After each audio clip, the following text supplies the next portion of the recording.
राजनगर नाम के गांव में एक इच्छाधारी नागिन चुड़ैल का साया था। उसका सर तो चुड़ैल का, लेकिन बाकी हिस्सा सांप का था। वो गांव से बाहर बने खंडहर के पास रहती थी और आने जाने वाले लोगों को खा जाती। इन गांव वालों को जब तक मैं सबक नहीं सिखाऊंगी, मैं यहाँ से नहीं जाऊंगी। मेरी बेटी को पैदा होते ही मार दिया। इनकी वजह से ही मैं आज इस हालत में हूँ। दूसरी ओर गांव में बंटी और मोना के घर दो जुड़वा बच्चे हो जाते हैं, जिनमें से एक लड़का और एक लड़की होते हैं। हे भगवान, ये तेरी कैसी लीला है। इतनी गरीबी में भी मुझे दो जुड़वा बच्चे दे दिए। मैं इनको कैसे पालूंगा। तभी बंटी मोना से छिपकर लड़की को उसी खंडहर में छोड़ देता है।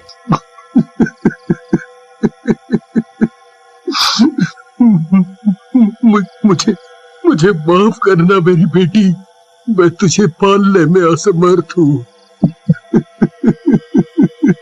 बंटी रोती हुई बच्ची को छोड़कर चला जाता है। नागिन चुड़ैल उसे ऐसा करते देख लेती है। अरे वाह, कितनी प्यारी बच्ची है, नरम मांस। इसे खाने में तो मजा आ जाएगा। पर वो चुड़ैल नागिन जब उस लड़की को गोद में उठाती है तो बच्ची चुप हो जाती है और चुड़ैल के मुंह पर हाथ लगाती है। चुड़ैल का दिल पिघल जाता है। उसे खाने का इरादा वो छोड़ देती है और उस लड़की को पालने लगती है। वो अपनी शक्ति से चारों तरफ ऐसी मायावी दुनिया बना देती है कि कोई भी उस लड़की को ना देख पाए। धीरे धीरे वो लड़की बड़ी होने लग जाती है। वहीं बाकी चुड़ैलों को भी इसका पता चलता है तो वे उस नागिन चुड़ैल के पास आ जाती हैं। कहाँ है नागिन चुड़ैल, बाहर निकल, कहाँ है? ऐसी आवाजें सुनकर नागिन चुड़ैल बाहर आ जाती है। क्या हुआ? तुम लोग इतने गुस्से में क्यों हो? क्या हुआ?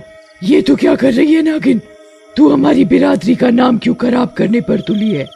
एक इंसान के बच्चे को क्यों पाल रही है? तभी वो लड़की जिसका नाम नागिन चुड़ैल ने रूपा रखा होता है, बाहर आ जाती है। अरे माँ, ये कौन आंटी है जो तुम्हें इतने गुस्से से बोल रही हैं?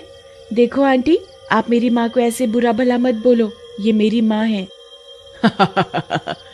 नागिन, तेरी लड़की तो बहुत समझदार है, लेकिन तूने इसे अपने बारे में कुछ बताया कभी?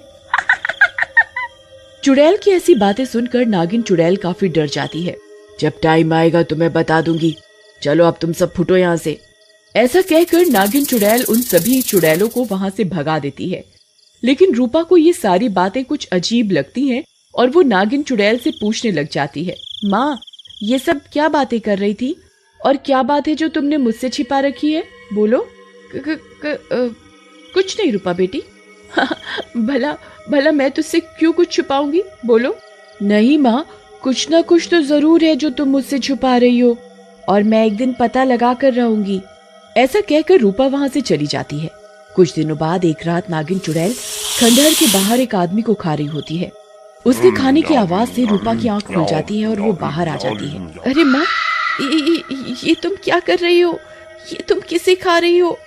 ये कौन है जिसे तुम खा रही हो? तू यहाँ क्यों आई रूपा? मैंने कहा था ना कभी इस खंडहर के बाहर मत आना, लेकिन फिर भी तू आ गई।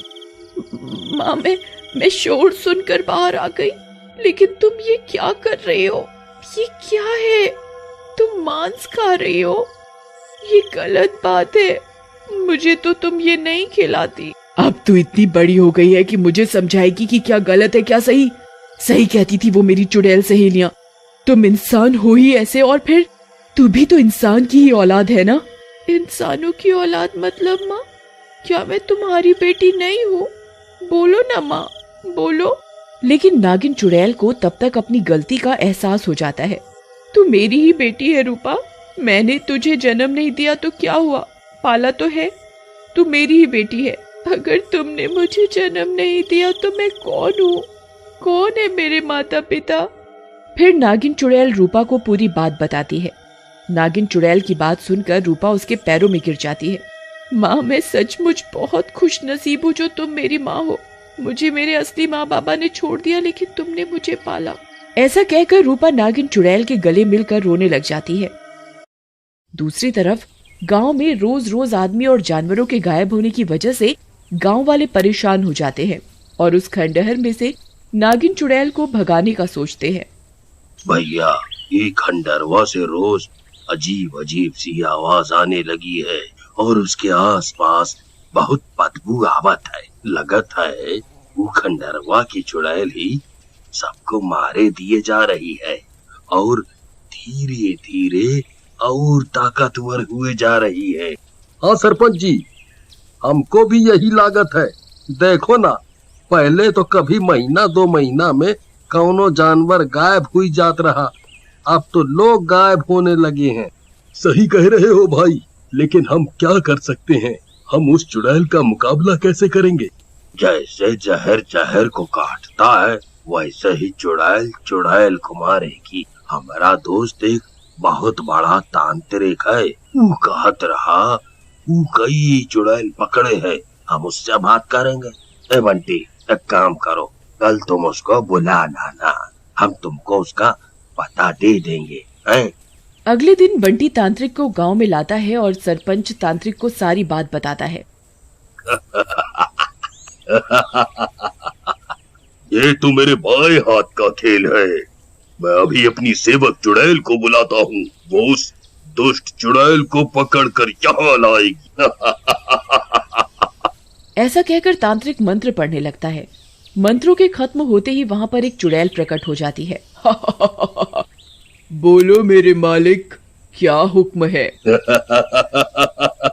चुड़ैल, जाओ और उस दुष्ट चुड़ैल को बालों से पकड़ कर ले आओ, जिसने मेरे दोस्त और इन गांव वालों को परेशान कर रखा है। तांत्रिक के कहे अनुसार चुड़ैल वहाँ से खंडहर में जाती है और नागिन चुड़ैल को पकड़ कर ले आती है। उनके पीछे पीछे रूपा भी आने लगती है। ये लो मालिक, पकड़ लाई इस दुष्ट नागिन चुड़ैल को, बोलो अब क्या करना है? करना क्या है?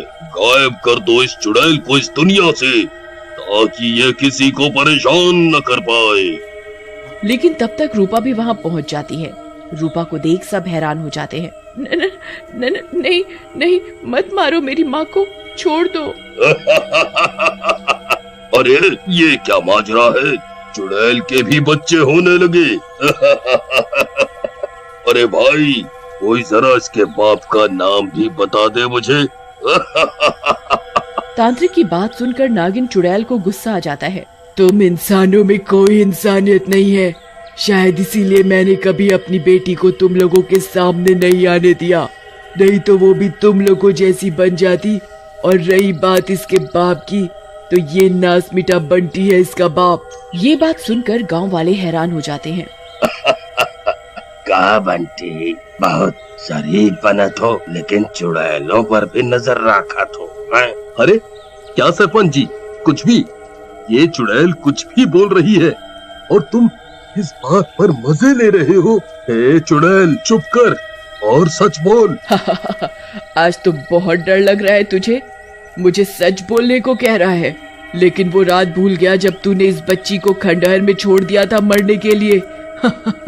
तब मैंने पाला था इस बच्ची को। तब तक मोना भी वहाँ आ जाती है और नागिन चुड़ैल की सारी बात सुन लेती है। अच्छा, तो उस दिन मुझे 2 बच्चे हुए थे। तुमने बहुत गलत किया बंटी, तुमने एक माँ से उसकी बच्ची छीन ली। मैं कभी माफ नहीं करूंगी तुम्हें, कभी माफ नहीं करूंगी। रूपा, मेरी बेटी मेरे पास आ, मैं तेरी माँ हूँ। लेकिन रूपा उसकी तरफ नहीं देखती और नागिन चुड़ैल के पास जाकर चिपक जाती है। उनका ऐसा प्यार देखकर दूसरी चुड़ैल भी नागिन चुड़ैल को आजाद कर देती है और गायब हो जाती है। मोना को रोता देख नागिन चुड़ैल रूपा को अपने पास से अलग करती है और रूपा को समझाती है, बेटी ये ही तेरी असली माँ है। मैं अपने स्वार्थ में बह गई थी, मुझे पहले ही तुझे इनके हवाले कर देना चाहिए था, लेकिन शायद अपने बदले और तेरे प्यार के कारण मैं ऐसा नहीं कर पाई। मेरी बच्ची तो इंसान है और मैं चुड़ैल। तेरा जीवन इंसानों के साथ रहने के लिए बना है, इसलिए तू अपनी असली माँ के पास जा। लेकिन माँ तुम भी मेरी माँ हो, मैं तुम्हें नहीं छोड़ सकती। लेकिन कुछ नहीं, तुम जाओ और आज से मैं भी आजाद हो गई और तू जब भी बुलाएगी ना, मैं तेरे पास आ जाऊंगी। ऐसा कहकर नागिन चुड़ैल आसमान में गायब हो जाती है।